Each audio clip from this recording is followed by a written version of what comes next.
Deixa eu pegar o post. Então, a gente vai falando aqui para o mundo espiritual não existe improviso, tá, gente? No nosso, sim.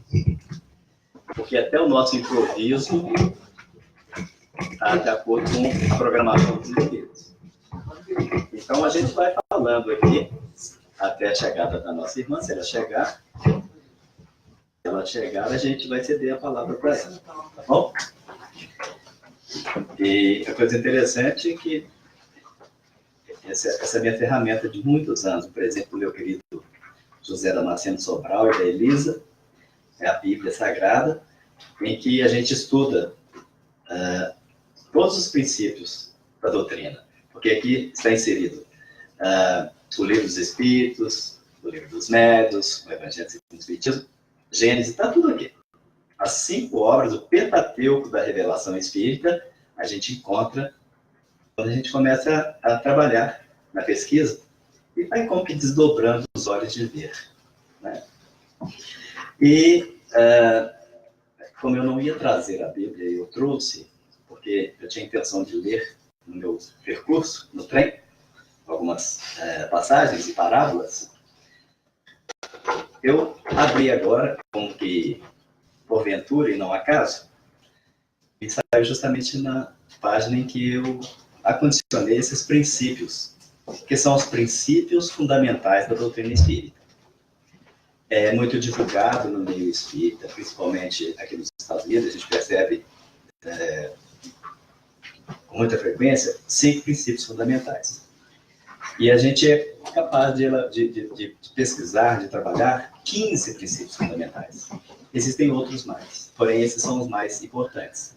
Eu vou citá-los aqui, depois a gente vai discorrer um pouco sobre eles, tá? Então, esses princípios fundamentais, o primeiro, evidentemente, não poderia deixar de ser Deus. Depois Jesus, Espírito, Perispírito, evolução, livre-arbítrio, causa e efeito, reencarnação, pluralidade dos mundos habitados, imortalidade da alma, vida futura, plano espiritual, mediunidade, influência dos espíritos nas nossas vidas e a ação dos espíritos sobre os fenômenos da natureza. É uma síntese que a gente tem aqui, esses 15 princípios, e quando a gente vai percebendo como eles estão acondicionados, é muito interessante. Deus. A questão de número 1 de O Livro dos Espíritos. Quando Allan Kardec, com muita propriedade, perguntou aos imortais: quem é Deus? Ele não perguntou quem é Deus, para não individualizar como pessoa, nem como coisa. O que é Deus? Ele fez uma pergunta muito inteligente, direta, dizendo: que é Deus? E os imortais responderam: é a inteligência suprema, causa primeira ou primária de todas as coisas. E aí depois, nas pesquisas, a gente vai encontrando. Quando a gente vai pesquisar mais à frente os atributos da divindade, nós vamos perceber que ele é onipotente, tudo pode, porque tem o poder de todas as coisas. Ele é onipresente, está em todos os meios, em todos os locais, em toda parte, envolvendo o nosso sistema solar, a nossa galáxia, todas as outras, os outros bilhões de galáxias, porque tudo promanda da sua criação. E ele é onipotente, tudo pode, tudo está sob o seu controle, tudo está sob a sua previsão. É algo extraordinário a doutrina espírita falarmos de Deus desta forma: a inteligência suprema, causa primeira, causa primária de todas as coisas. Se houvesse uma outra coisa que não Deus, e que criasse tudo que a gente convive e relaciona, teria sido essa coisa Deus. E esse Deus que nós estamos falando agora não seria essa inteligência que é capaz de estruturar todo o nosso processo. é o Criador incriado. Ele existe desde que existe. E nós não estamos ainda na condição de compreender com profundidade o real, o exato, completo e complexo aspecto de Deus. Com isso já basta, já é o suficiente. Quando eu era mais jovem, eu ficava nas minhas vestibúnculas, buscando informação aqui e acolá, dentro de algumas pesquisas que a gente fazia, ou de algumas perguntas, e a coisa ficava cada vez mais complexa, complicada no nosso entendimento. A partir desse momento em que os Espíritos disseram: existem coisas que o vosso vocabulário não é capaz de explicar devido à carência tanto de palavras quanto de assimilação e até mesmo de raciocínio. Então a gente já começa a perceber que nós estamos numa porção muito grande de espíritos aqui no nosso planeta, em torno de 20 bilhões que populam, entre encarnados 7 ponto alguma coisa, bilhões de encarnados e a maioria desencarnados, de espíritos na mesma faixa de evolução, que não estamos ainda na condição, por exemplo, daqueles espíritos que já atingiram o ápice da evolução. Para um dia, daqui a alguns, talvez, bilhões ou trilhões de anos, a gente chegar à condição de dizer: já não sou eu quem vive, é o Cristo, é Deus é quem vive em mim. Daqui a alguns séculos ou milênios, a gente vai poder dizer, quem sabe, que Jesus habita em mim. Mas para dizer, como Jesus, eu e o Pai somos um, vai levar muito tempo. E talvez não muito, porque para Deus o tempo é diferente do nosso. O segundo princípio fundamental é Jesus. Questão 625 de O Livro dos Espíritos. Qual o tipo mais perfeito que Deus cedeu ao homem, Deus nos cedeu, como modelo e guia? Resposta única: Jesus. O mais perfeito. Então a gente vai perceber que quando Jesus fala eu e o Pai somos um, ele já entrou na questão da unidade da consciência, e a consciência do Cristo não é uma consciência relativa como a nossa. A consciência de Jesus é uma consciência de uma amplitude que, obviamente, está relacionada com bilênios incontáveis à nossa compreensão. Porque, segundo o Espírito Emmanuel, através do nosso Chico querido, a evolução do Cristo se perde na poeira dos sóis. Ele coloca sol no plural. Quando, da estatística científica, daquilo que a gente assimila, a vida útil de um sol é de em torno de 15 a 20 bilhões de anos, e foram muitos sóis, ele não tem nem a conta. Se perde na poeira dos sóis. E até mesmo o nosso próprio planeta Terra foi constituído, foi confeccionado com fragmentos cósmicos, com poeira cósmica de mundos que já se desfizeram. E ele um dia também vai passar por esse mesmo processo de deteriorização, e no futuro mundos que serão criados, porque Deus não para, a evolução é uma constante. A própria Terra dispersa, vai formar outros mundos como o nosso próprio Sol. Então imaginemos a evolução desse ser que é Jesus, que diz na sua competência e na sua total capacidade de dizer eu sou. Nós não podemos dizer eu sou. Em uma conversa coloquial, a gente pode dizer eu sou, mas em aspectos espirituais, ou em um ponto de vista espiritual, o único que pode dizer eu sou em relação a nós é Jesus. Por isso que ele fala que ele é o alfa, a primeira letra do alfabeto grego, e o ômega, a última. Porque ele fez a sua evolução completa, nós ainda não somos, nós estamos. Mas haveremos de ser. Por isso que ele diz, tudo isso que eu vos fiz, podereis fazer e ainda muito mais. Ele tem a compreensão de que nós chegaremos, porque ele já acompanhou muitos espíritos ao longo da sua trajetória já na condição crística. Nós não sabemos nem quando foi que ele alcançou esse patamar. E nós vamos chegar lá. Espírito. Nós estamos aqui justamente porque, através da doutrina espírita, nos tem sido esclarecido com muita propriedade a questão do espírito. O que é o espírito?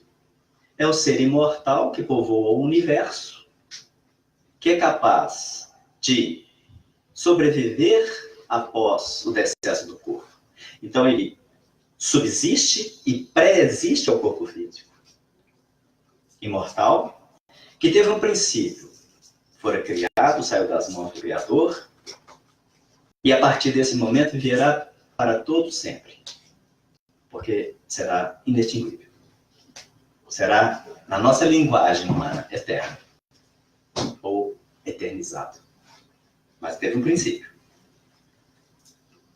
Quando o ser nasce, nós vamos entrar no ponto daqui a pouco, na questão da reencarnação, o espírito antecedia já aquele corpo físico. Por isso chama-se o processo reencarnação, porque o espírito já viveu em outros corpos. E antes viveu no mundo dos espíritos, antes dos processos da encarnação ou da reencarnação. Perispírito. Perispírito é o intermediário entre o corpo físico e o espírito. Porque o espírito é de uma composição tão sutil que ele não pode ser percebido em um mundo físico. Ele só pode ser percebido no mundo espiritual e por espíritos altamente evoluídos. Nem espíritos intelectualizados, já com uma moral bem abrangente aqui no planeta Terra, podem ver os espíritos. Então, sempre que o indivíduo, alguém dizer assim, o espírito de fulano de tal apareceu para mim.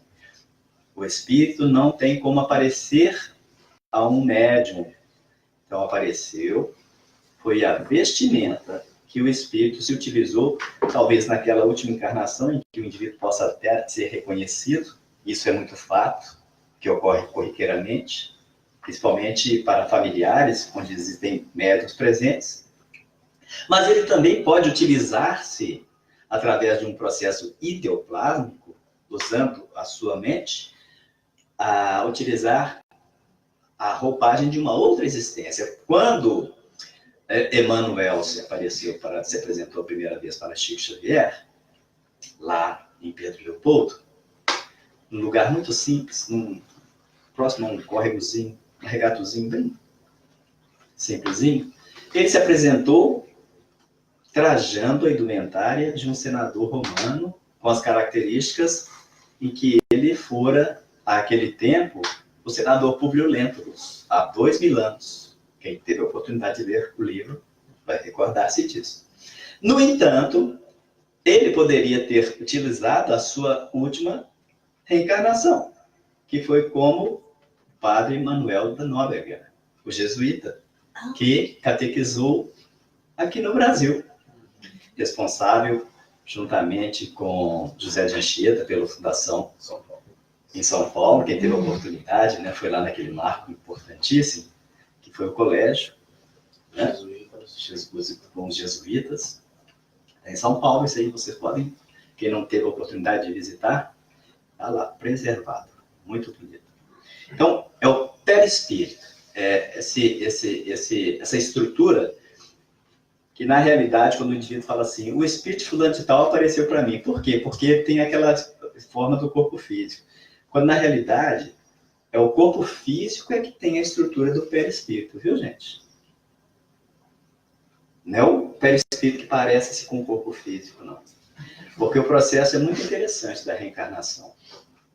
Os espíritos escolhem, através de uma inspiração, de uma sugestão, ou até mesmo, muitas vezes, de uma imposição, de acordo com a evolução de cada um. A cor da pele, a estrutura do cabelo, a cor dos olhos, tudo. Até mesmo as predisposições de enfermidades que o indivíduo vai ter. por causa do aspecto que nós também vamos ver aqui, que é da lei de causa e efeito. Então, perispírito foi uma palavra inventada por Allan Kardec. Mas o perispírito não foi inventado por Allan Kardec. Allan Kardec trouxe várias palavras, né? Como um profundo biologista, inclusive espiritismo. Não existia espiritismo, existia neoespiritualismo e espiritualismo. Ele propõe, justamente para ficar bem claro e separar uma coisa das outras, espiritismo.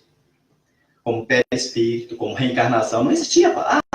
Quando a gente vai conversar com o evangélico, a reencarnação é uma invenção de Allan Kardec, eu falo, concordo plenamente com você. É a palavra reencarnação. Porque quando a gente entrar no tema que a gente toca, não foi. É uma coisa divina, é uma coisa de Deus. E todos nós estamos submissos, submetidos, e graças a Deus, oportunos a ela. Evolução. Era uma briga muito grande essa questão da evolução, principalmente quando vai se tratando das questões científicas do processo de evolução no planeta Terra. De onde nós viemos? Obviamente que, quando se trata de princípio inteligente, nós vamos encontrar lá com João Batista, pregando às margens do Rio Jordão, ele dizia, em certo momento, ele se irou mesmo, com os fariseus, com aqueles que estavam ali, né? Dizendo, raça de hipócritas, né? Saibais, pois, que até mesmo destas pedras pode Deus suscitar filhos a Abraão. E a gente vai compreender a questão da evolução do princípio inteligente, depois na estrutura já mais crescida do espírito, começando no reino mineral. Olha que coisa interessante. Alguém já havia parado para pensar? Até mesmo destas pedras pode Deus suscitar filhos a Abraão. Querendo dizer que Deus é um ser superior a Abraão. Que Abraão é como nós, filhos de Deus. Então, a evolução é algo que não tem como brigar com ela. Até aquele indivíduo que fala-se, como muitos dizem, poeticamente, estacionou no tempo, ele evolui pelo impulso de Deus. Não tem como.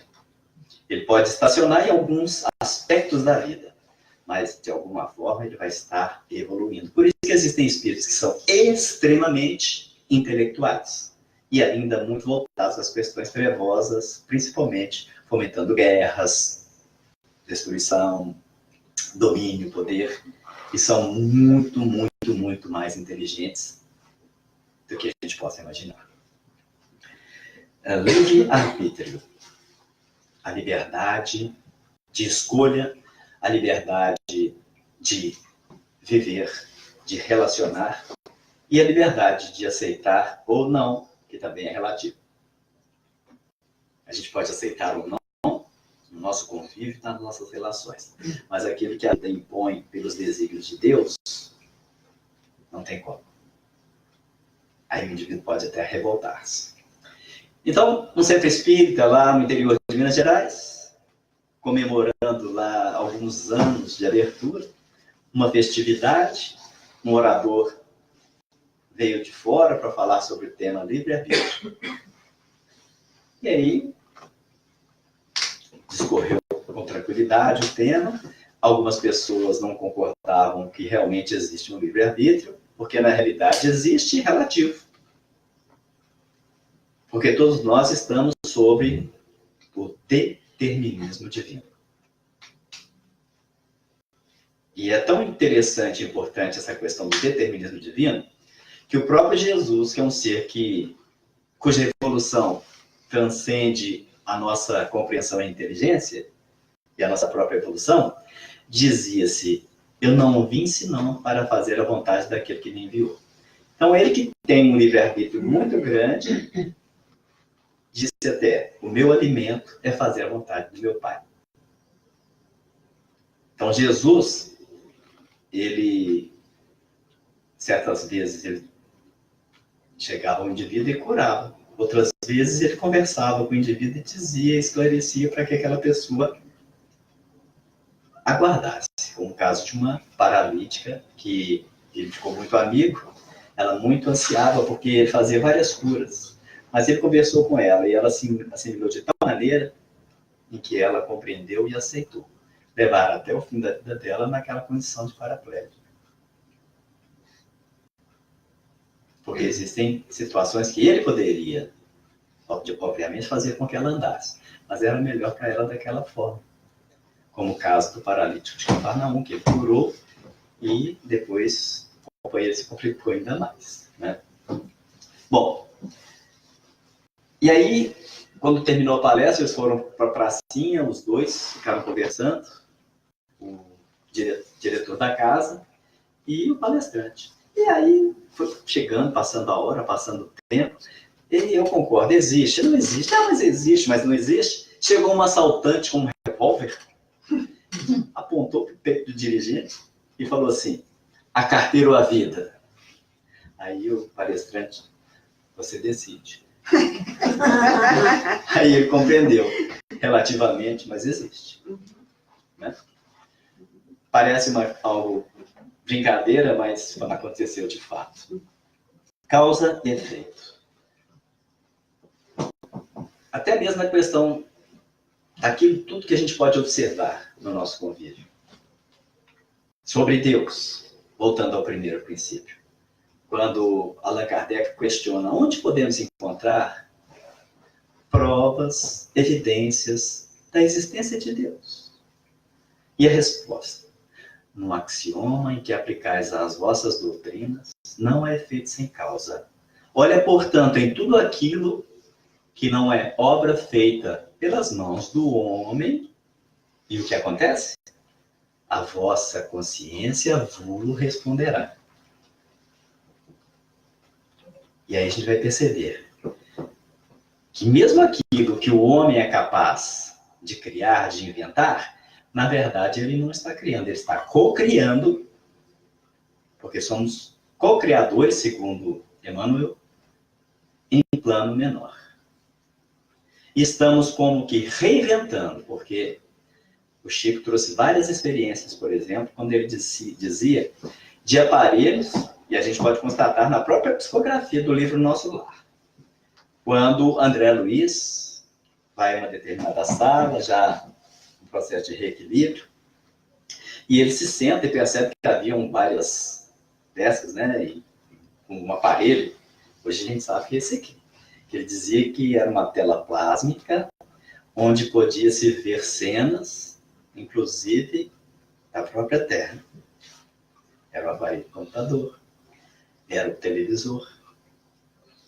Chico, certa feita, estava psicografando em casa, em Pedro Leopoldo ainda, e duas irmãs moravam com ele esse tempo, e elas fazendo tricô e conversando, e eles escutavam as radionovelas.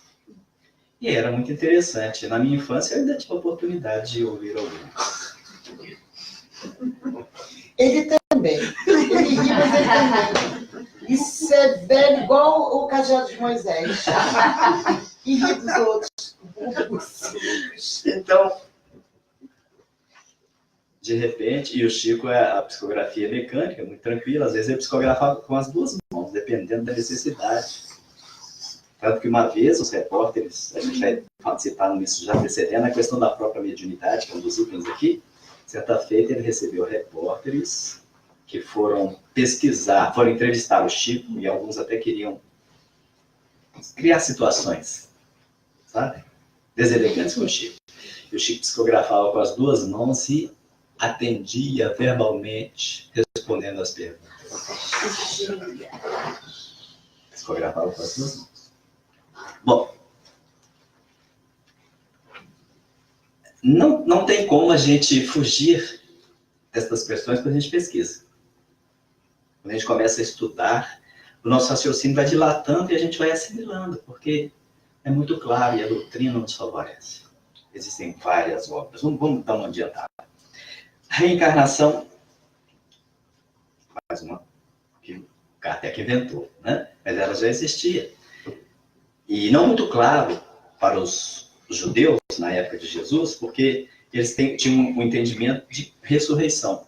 Eles não sabiam muito bem como se processavam, com exceção dos essênios, que tinham uma espiritualidade mais elevada e compreendiam já o retorno do espírito à vida física em um novo corpo. Os essênios, que eram espíritos encarnados em uma comunidade ali naquela região da Palestina, mas que eram extremamente avançados. Eles eram puritanos, mas não os puritanos de Salem, tá? Eles eram puritanos em essência, de pureza mesmo, e de bondade. E a reencarnação a gente vai encontrar no capítulo 3 de João, versículos de 1 a 12. Quando Jesus vai falar sobre o nascer de novo. E é algo muito interessante. Nós vamos ler agora a passagem. Um dia a gente faz ela isolada.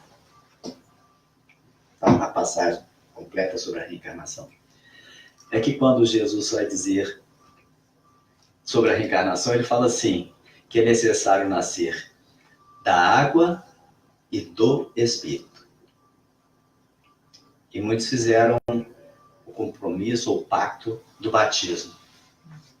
Embora o próprio Jesus, na narração dos Espíritos, não batizava, porque era uma questão de tempo. Jesus, inclusive, como vai ser batizado por João Batista, ele fala, façais isso por agora.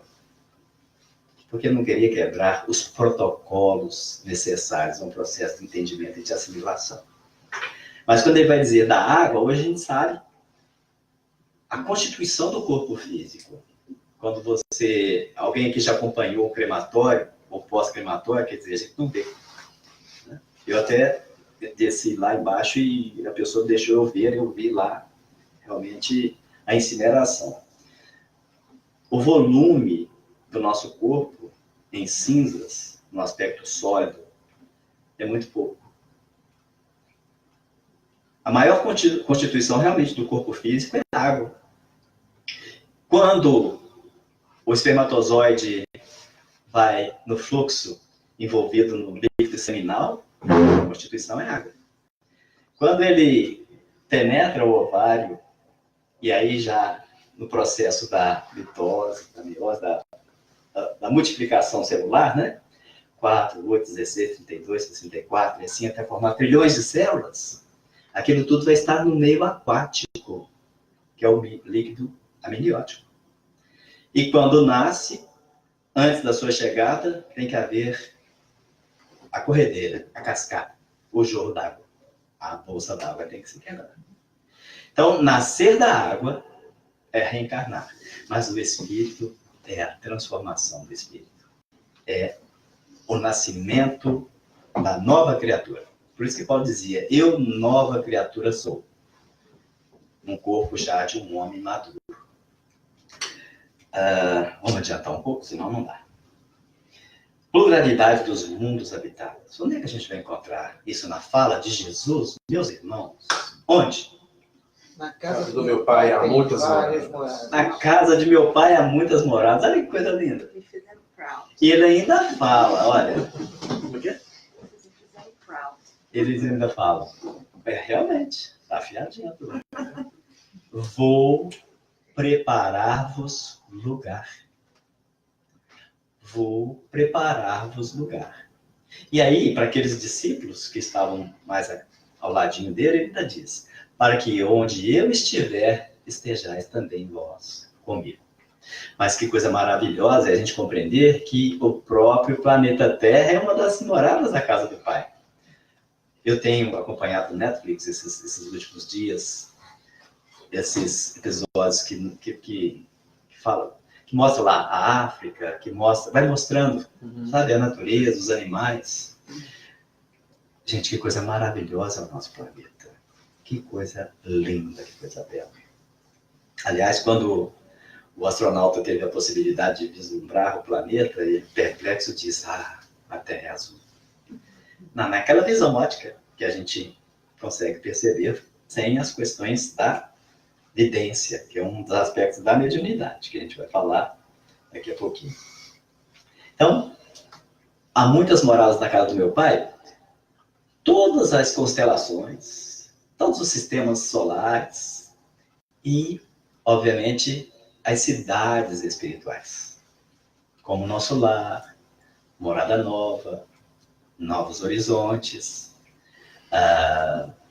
Summerland. Por toda grande metrópole há uma cidade espiritual. E, obviamente, que existem aquelas transitórias em que os espíritos são colocados para um determinado momento, e ali vai ser decidido se ele vai para uma dessas cidades ou se ele vai retornar num processo reencarnatório, dependendo da necessidade.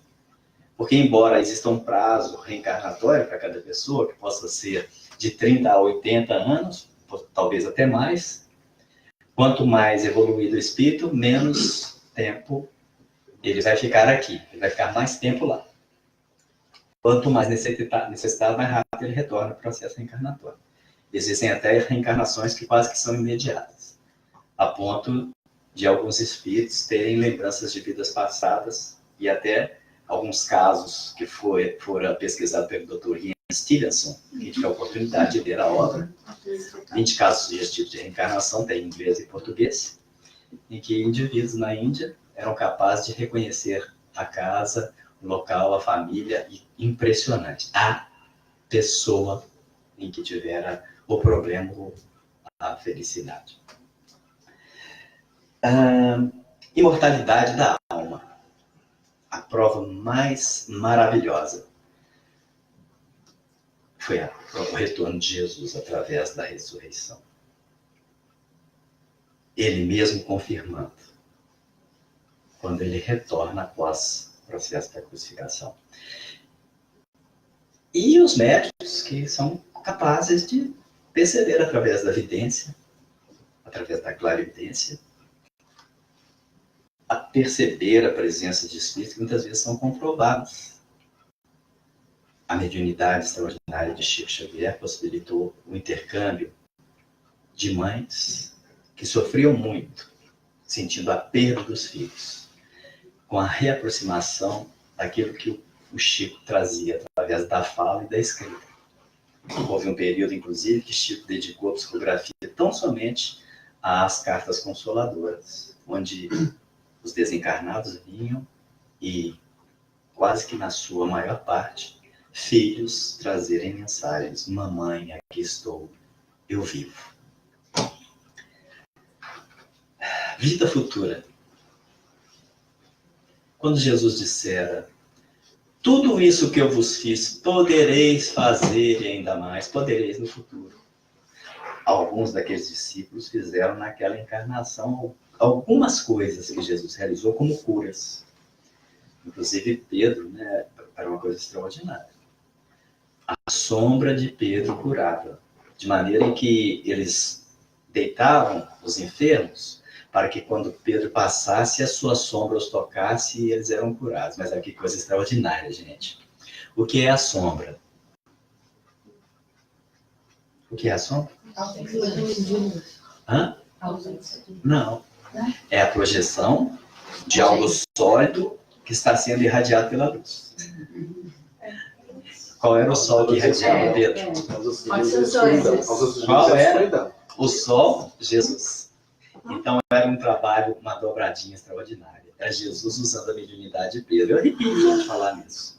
Né? Jesus usando a mediunidade de Pedro para fazer coisa. Né? E Jesus vai falar em vários momentos da questão do futuro. Ele fala, por exemplo, que os justos herdarão a terra. Fala terra. E a gente já sabe hoje do processo de transição em que o nosso planeta está passando, que é como que uma seletividade. Ele fala numa palestra da separação do joio e do trigo. Nesse momento, há tanta turbulência no planeta, o planeta passou por um determinado momento, por uma acomodação, e agora está sendo como que agitado. E tudo aquilo que fora decantado, que estava no fundo, veio à tona.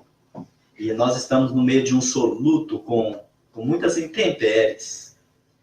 é justamente um momento agora de decisão, de seletividade, para que possa estabelecer aqueles que ficarão. Porque os espíritos que são corruptos, que atrasam o progresso, os que são bélicos, os que são perturbadores em aspectos que impedem a evolução do planeta, esses realmente serão retirados do planeta Terra. Geraldinho comentou isso aqui naquela palestra que ele fez, né? Porque são experiências. Agora, não é no aspecto de covardia, não é a seletividade natural. Como que isso vai acontecer? O desencarne. O indivíduo desencarna e, de repente, ele vai ter... não vou poder voltar lá. Não, vai ter um outro lugar para você. Lá não, porque agora já vai começar a entrar numa outra ordem, é a nova era da humanidade terrena. A gente já está percebendo, por exemplo, o avanço tecnológico, o avanço das ciências e aspectos psicológicos que estão somatizando em condições de luz, de claridade, que favorece a nossa esperança de que o mundo está realmente melhorando. Tudo aquilo que demonstra que não está melhorando é se você focar tão somente no aspecto negativo. Porque são milhares de pessoas que estão fazendo bem e algumas fazendo o mal, se evidencia. Porque o mal, ele faz uma proporção de escândalo muito grande. Mas é o bem que sobressai nas linhas animadas. Plano espiritual. Jesus já fala de uma nova Jerusalém que desce dos céus. É nessa transição. Os espíritos de uma envergadura muito superior à nossa, que vão chegando a um determinado momento, eles vinham aqui e acolá, em pontos específicos. Mas é chegando o momento em que eles vão chegando em levas, estabelecendo em vários pontos. Nas famílias mais ricas, nas famílias mais pobres, no meio daquelas pessoas de cultura brilhante e daquelas simples, por toda parte. Porque esses espíritos é que vão estabelecer essa nova Jerusalém, que desce dos céus. É realmente do plano espiritual. A mediunidade, como a gente dizia, a antena do século. Certa feita, eu visitando o Chico, uma senhora vinda de Paris, a Uberaba nesse tempo, né? E ele trazia uma revista com uma fotografia do Chico, na capa, escrita em francês, Chico Xavier, a antena do século. Ele falou, olha só, e Chico era brincava muito gostoso. Olha só, meu filho, que coisa, o Chico Xavier está muito importante, olha aqui, a antena do século, oh, meu Deus, que coisa boa, né, meu filho? Ele falava assim, mas a gente entendia, né? Naquele tom de palavra, ele não aceitava isso, ele não entendia dessa forma. Não tem como explicar, só sentindo. Era algo assim, que ele aproveitava todos os momentos para ensinar e, ao mesmo tempo, para ele mesmo se policiar de que ele era realmente o cisco. Porque uma vez uma pessoa pediu um autógrafo e ele percebeu que a pessoa, Emmanuel, né, percebeu que a pessoa depois queria mostrar aquele livro como um triunfo. E ela não podia estar presente. Aí ele fez o autógrafo, ele fez a dedicatória e escreveu Cisco Xavier. Aí, quando a pessoa teve a oportunidade, levou lá o livro. Achou um desafio. Não, mas ele não foi o senhor, não. Achou até que fosse um companheiro. Cisco Xavier. E o Chico não tinha percebido, né? Foi num aspecto mecânico. Ah, minha irmã, mas na verdade isso mesmo, eu sou um cisco. Como uma outra que aparece lá, né? Que tinha uma clarividência extraordinária, vai dizer: Chico, eu tive uma clarividência interessante. Eu tive uma retroação mnemônica que eu me vi no passado, uma cristã na arena que foi devorada por um leão, Chico. Chico, e você? Se lembra? O que foi que você foi na encarnação passada? Eu disse, oh, minha filha, deve ter sido a pulga do leão que te comeu.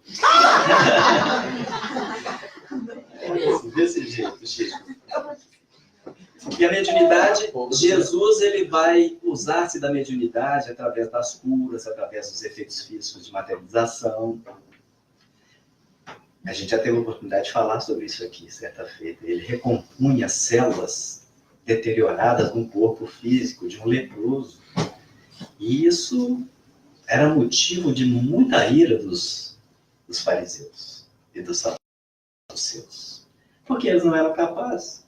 Inclusive, ele fala que eles eram aqueles que envergavam uma túnica de púrpura, uma túnica de linho branco, cheia de podridão e imundícia por dentro. Né? Mas Jesus era capaz de fazer isso através do seu processo de mediunidade. A gente não pode dizer que Jesus era, como eu dizia na fala de Geraldo, ele era um médium que era utilizado pelos espíritos. A gente pode dizer que ele era o médium de Deus. Quando ele fala, eu e o Pai somos um, é porque ele está interligado direto ao Pai e ele já tem um domínio sobre o fluido cósmico universal. Os espíritos superiores têm. Por isso que eles são co-criadores em plano maior. Quem tiver a oportunidade e não leu ainda, leia o livro Evolução a Caminho da Luz, vai perceber que Jesus, juntamente com uma pleiade de espíritos do seu coturno evolucional, ou seja, outros Cristos, ele coordenando o processo, criou o nosso planeta. Aliás, antes disso, nosso sistema solar. Depois, o planeta Terra em que nós estamos. A gente vai ver lá em Atos dos Apóstolos uma citação interessante, quando Lucas diz, e Deus, pelas mãos de Paulo, fazia maravilhas extraordinárias. Quando, na realidade, a gente vai compreender que as mãos de Paulo eram utilizadas pela mediunidade.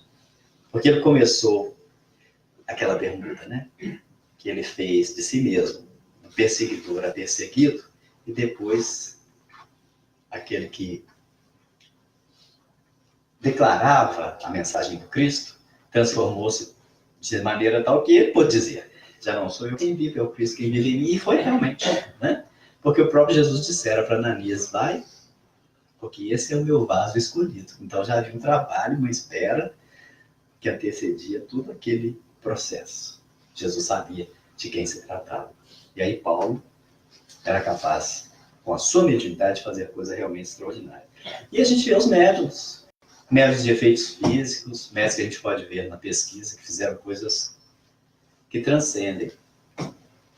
Inclusive médiuns que levitavam aqui nos Estados Unidos, houve um muito famoso, que ele levitava sentado com a cadeira e tudo, e passava por cima das cabeças das pessoas, como se diz, tem alguma coisa me segurando por aqui, né? É um processo mesmo que está acontecendo. E não é com qualquer médium. Assim como, por exemplo, o tema sobre o fluido ectoplasma, todo mundo tem o ectoplasma, mas é só o médium de efeitos físicos que é capaz de dar ao processo da materialização. Não são todos. Mas os espíritos podem pegar parcelas de todos que estão presentes, ou até da adjacência de animais, das vegetações, das árvores, e acondicionar naquele volume para que possa acontecer as materializações luminosas. Influência dos espíritos na nossa vida. Tem essa pergunta no livro dos espíritos. Como que é? Vocês se lembram? Eles vos dirigem. Podem Os espíritos influenciar a voz, nos nossos os nossos pensamentos, muito mais. até nas nossas Até ações. nas nossas ações. O que ele responde? Muito mais do que imaginamos. Extraordinários são esses que vos dirigem. Tá afiadinha essa turma aqui. Muito mais. Até são eles que vos dirigem. De sorte que muitas vezes são eles quem nos dirigem. E é realmente o que acontece. Hein? O indivíduo, quando ele entra no aspecto da esquizofrenia, principalmente quando tem utilizado muito do álcool e das drogas, como que ele extrapola no aspecto da mediunidade e ocorre um desequilíbrio total no aspecto do seu alinhamento perispiritual, ele já começa a viver os dois mundos. Então ele conversa com encarnados e desencarnados. E você percebe claramente o indivíduo envolvido pelas ruas. Aqui em New York, vocês vão encontrar várias pessoas, como em Nova York, como uma cidadezinha do interior de Minas Gerais. Eita, nós. Todo lado. Né? Eles influenciam, sim, a todo instante. E isso é normal, porque nós também influenciamos. E nós nos esquecemos que somos espíritos. Enquanto encarnados no corpo físico. Faz parte da vida. Ok? Ação dos espíritos na natureza, ou nos fenômenos da natureza. Influenciam? Sim. A gente vai encontrar isso no livro dos Espíritos, claro. A gente encontra isso no Evangelho. Encontra. Quando Jesus está descendo do barco, saiu lá da Galileia e foi para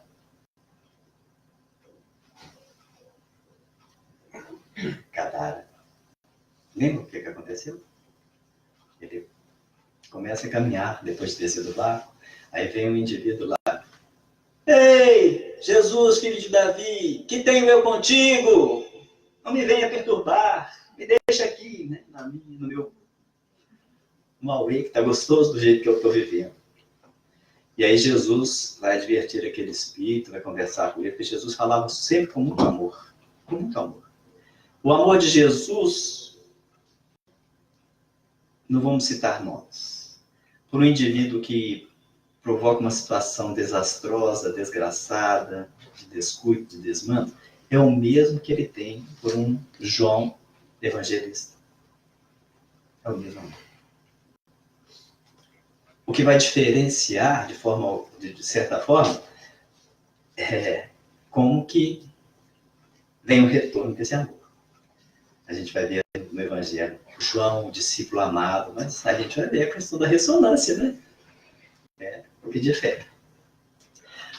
Aí ele vai dizer o seguinte, que são muitos espíritos. Qual é o teu nome? Meu nome é Legião, porque somos muitos. E uma legião, mais de 1000, né? A gente vai estudando, né? São muitos espíritos. Tanto que os porcos que estavam apacentando, eram 2000 porcos, não existe isso, tá? O espírito entrar no corpo de uma pessoa ou de um animal, não existe. Mas o espírito falou assim, permita, Senhor, que a gente possa entrar naqueles corpos, aqueles porcos. Aí os porcos se assustaram, porque a vibração deles era tão... Eles preferiram cair do precipício dentro da água e só sobraram todos. Inclusive, Jesus foi expulso, porque eles não entenderam a questão da limpeza que Jesus fez no aspecto psíquico. Expulsaram Jesus. Jesus deu pra gente um prejuízo. Era todos judeus. Eles não comem porcos, mas eles cresciam os porcos para vender para os outros, né? Entendeu? Mas a influência era de como? É que quando eles estão atravessando, o mar se agita de maneira tal que os discípulos quase que sucumbiram. Jesus chega e fala, quando Jesus vem caminhando sobre as águas, e entra no barco, depois de acolher Pedro, que passou pela experiência de também caminhar sobre as águas. Porque se um médium aqui nos Estados Unidos era capaz de voltar com a cadeira e foi percebido e cientificamente comprovado por todos da época, e ainda é motivo de pesquisa até hoje, imagine Jesus. O que ele podia fazer? Ele fala, tudo posso, todo poder me foi dado entre a terra e o céu. Fala com propriedade. Então, Jesus simplesmente diz, acalma-te, vento, aquieta-te, água. E eles ficam, mas quem é esse que até o vento, até o mar, ele é capaz de dominar com autoridade? Porque Jesus estava falando para as entidades. E existem obras específicas que vão dizer, por exemplo, fugindo, por exemplo, das vibrações naturais que ocorrem nas placas tectônicas, que podem ocasionar um terremoto, de uma erupção vulcânica, que é a repelência natural do magma que está ali, trazendo substrato do solo em alta temperatura, mas existem determinados fenômenos, por exemplo, que são inesperados. Tempestades, ventos fortes. São espíritos, são muitos espíritos. Só que eles não são espíritos superiores, eles são coordenados por espíritos superiores. Porque eles são tão ainda voltados às questões da matéria, que as vibrações são densas e os espíritos superiores, então, utilizam-se desses seres para fazer esse fenômeno. E às vezes uma tempestade, por exemplo, veio aquela tempestade, quebrou um tanto de árvores e tal, mas depois você sente uma certa limpeza, um arejamento na psicosfera, né? Aquilo foi realmente para fazer uma limpeza. A gente está falando do ectoplasma. Quando a Elza dizia que a gente tem que equilibrar essa situação, e todos nós, muitas vezes, excedemos. Algumas vezes, carência, tá? Mas uma grande parte é excedência, principalmente nos países onde a gente tem comida muito boa, países onde as pessoas passam uma necessidade até a comida é diferente, né? Às vezes está no desbalance da carência. Mas, às vezes, a gente extrapola o fluido ectoplasma num aspecto tóxico que se chama miasmas. É bom que a gente come os passes, água frutificada, faça a prece e trabalhe o nosso psiquismo no aspecto dos bons pensamentos. Principalmente o pensamento de criar, de oferecer, de doar, de promover o bem para o nosso próximo. E também de sentir o bem-estar da nossa própria vida. E o nosso tempo já avançou e a gente tentou fazer uma síntese disso, mas cada um desses princípios são horas de estudos. Porque a gente pode pesquisar nas várias obras subsidiárias, além das codificadas, e na própria Bíblia, no Velho Testamento e no Novo Testamento. Muito obrigado, a paz e a alegria a todos.